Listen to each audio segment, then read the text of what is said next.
तो आइए मेरे प्यारे बच्चों, आपका कहना था कि हमारा जो क्वेश्चन नंबर 4 कंप्लीट होने से रह गया था, जिसको हमने ट्रिक के माध्यम से पहले आपको बताया था, उसका क्वेश्चन नंबर 4। तो आइए हम आज आपको कंप्लीट कराते हैं क्वेश्चन नंबर 4। और क्वेश्चन नंबर 4 में देखिए सेम प्रोसीजर वही है, आपको कुछ नहीं करना, सेम ट्रिक वही लगानी है और बड़े आसानी से आप अपने क्वेश्चन को कर सकते हैं। तो देखिए पहले क्वेश्चन को हम पढ़ते हैं। तो क्वेश्चन हमारा दे रखा है, सेठ करोड़ीमल ने एक किसान को 4 वर्षों के लिए 2% वार्षिक दर अगले 5 वर्षों के लिए 3.4% दर तथा शेष समय के लिए 6% वार्षिक दर कुछ रुपया कर्ज दिया।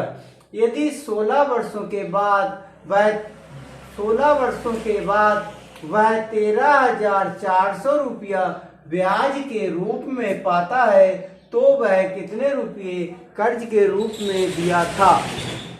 बात यह है हमारी कि जो हमसे क्वेश्चन पूछ रहा है वो ये कह रहा है कि किसी सेठ ने, जिसका नाम करोड़ीमल था, उसने एक किसान के लिए कुछ पैसा कर्ज के रूप में दिया।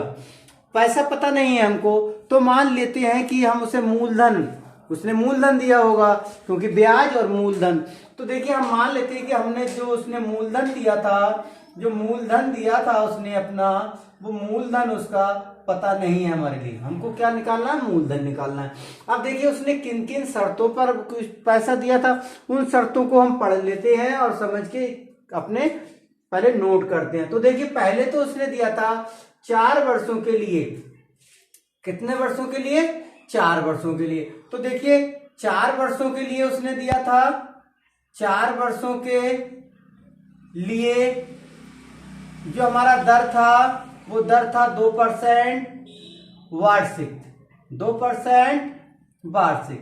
सबसे बढ़िया तरीका यह है कि आप पहले नोट कर लो, जिससे आपका क्वेश्चन गलत नहीं होगा। ठीक है ना? तो देखिए 4, ठीक है ना, 4 वर्षों के लिए 2% वार्षिक। अगले क्वेश्चन को पढ़ते हैं। अगले 5 वर्षों के लिए उसने क्या किया? अगले 5 वर्षों के लिए दर उसने दिया है, ठीक है ना। अगले 5 वर्षों के लिए दर उसने किस दर पर दिया है? उसने 3.4% की वार्षिक दर पे दिया है, ठीक है ना, समझ रहे हैं? ठीक है। अगले फिर क्वेश्चन को पढ़ते हैं। फिर कहता है शेष समय के लिए। अब हमारे पास समय नहीं है, ठीक है, समय नहीं दिया उसने, लेकिन आगे बढ़ते हैं। दर दे रखी है उसने। दर कितनी दे रखी है? सबसे पहले आप क्वेश्चन गलत ना हो इसलिए आप पहले दर लिख लीजिए। कितने दिए? 6% वार्षिक, ठीक है ना, 6% वार्षिक। तो आपको 6% वार्षिक दिए। अब समय आपके पास है नहीं, लेकिन आप निकाल आगे क्वेश्चन को पढ़ते हैं। तो दिया कुछ रुपया कर्ज दिया। यदि 16 वर्षों के बाद, अब उसने कितने वर्षों के बाद? 16 वर्षों के बाद। 16 वर्षों के बाद, तो देखिए 16 वर्षों के बाद उसे ब्याज जो मिला है 16 वर्षों के बाद, बड़ी डिटेल से मैं आपको समझा रहा हूं, आप समझ लीजिए। 16 वर्षों के बाद उसको जो ब्याज मिला था, तो समय हमारा 16 वर्ष होगा। अब देखिए आपको क्या करना है कि उसने आपको 16 माइनस 4 प्लस 5, ठीक है ना, ये 4 प्लस 5 आपका कौन सा हुआ? जो समय दिया था। तो 5 4 9 में से आप 16 को माइनस कर लेंगे तो आपके पास कितना समय बचेगा? समय आएगा 7 वर्ष, ठीक है बच्चों। तो आपको 7 वर्ष मिलेगा। सो आप क्या करेंगे? अब आपका 7 वर्षों के लिए जो उसकी ब्याज दर थी वो थी 6% वार्षिक, ठीक है ना। तो इस प्रकार से आपने इसको नोट कर लिया। अब देखो आपके पास तीनों जो चीजें हैं, तीनों जो स्टेप है वो पूरे हो चुकी है। हम क्या करेंगे? अब अपना ट्रिक लगाएंगे, ज्यादा विस्तृत नहीं जाएंगे, सीधे अपना ट्रिक क्या लगाएंगे।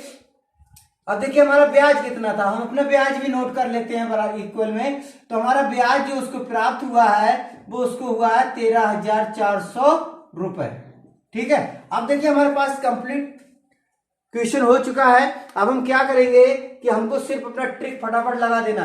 तो देखिए आप क्या करेंगे? ब्याज लिखते हैं 13,400 गुणा में आपको बताया था फार्मूला में 100 आपका था जो लगाना है आपको, बटे में आपके लिए दोनों को मल्टीप्लाई करके लिखना। ऐसा ही तीनों वर्षों का लिखना। 4 गुणा 2 लिखना है, प्लस का चिन्ह लगा देना। 5 गुणा 3.4 लिखना है, प्लस का चिन्ह लगा देना। 7 गुणा 6 लिखना है। ठीक है, आप कैलकुलेट करेंगे। देखिए कैलकुलेट करेंगे आप तो देखिएगा आप इक्वल कर देते हैं।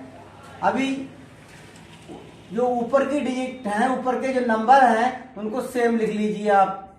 ठीक है ना, आप कोई हस्तक्षेप मत करो, जैसा आप चलो। पहले नीचे का जो कैलकुलेशन है उसको कर लीजिए। ठीक है, तो देखो 4 दूनी आपका 8 हो जाएगा, प्लस का चिन्ह लगा लीजिए। बॉडमॉस का रूल चलता है वो तो आपको पता ही, पहले इस स्टेप को कीजिए फिर इसे करेंगे। तो देखिए 5 चौक 20, 20 का 0 आ जाएगा, 2 कैरी में लगेगा, 5 3 15 और 1 2 17 हो जाएगा। ठीक है, प्लस कर लेंगे 7 6 42 हो जाएगा। ठीक है, इतना आप समझ चुके होंगे। अब देखिए आप इसको जब हल करेंगे तो आपको नोट कर लीजिए 13,400 गुणे में आपका 100 बटे में आप जब इसको कंप्लीट करेंगे तो इसको जोड़ के देख लीजिए। 2 17 और 8, 8 और 7 15, 15 16 17 के साथ हाथ से लगा 1 4 1 5 और 1 6 67 आएगा। तो आपका ये 67 आ गया।